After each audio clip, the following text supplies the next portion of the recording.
If you are new to PC building world, here are 5 tips that may help you and make your PC building experience more smooth and pleasant.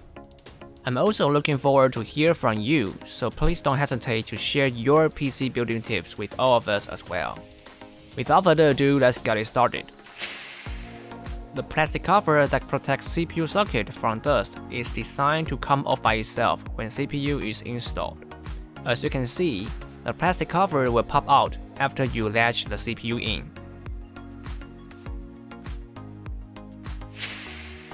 Usually there is a plastic film at the bottom of your CPU air cooler. If you forgot to peel the plastic film off, it will reduce heat transfer efficiency and cause thermal issue. For all-in-one CPU liquid cooler, remember to check the bottom of pump header. If your liquid cooler has pre-applied thermal paste, you can find a plastic cover under the pump header. And of course, it has to be removed too. To avoid any power delivery or performance issue, it's better to double-check your graphics card power cable connection, especially for those who have 16-pin connector. Make sure there's no gap between the plug and the connector. Some power supply like MAG A850GL PCIe 5 has yellow pin design to help identify a loose connection. Don't mix power cables from different power supplies without prior research. Even the connector looks the same, they might vary in pin out.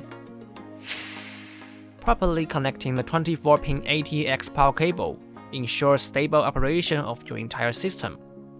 I recommend you to push it down until there's no gap between the plug and the connector.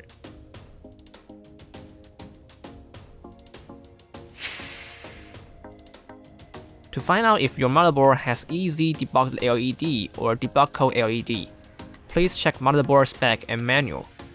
Here I will list down some commonly encountered debug codes and provide suggestions for troubleshooting when you see them.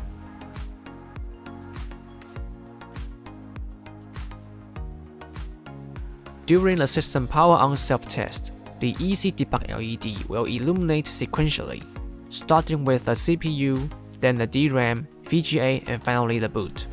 If Easy Debug LED becomes stuck and stops progressing, it indicates a system error.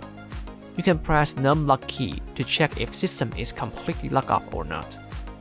For more detailed explanation of BIOS debug code, you can visit a post in MSI Global Forum.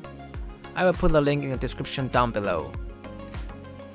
Building your own PC is really fun and interesting. I hope these 5 tips can help you and save your time for troubleshooting.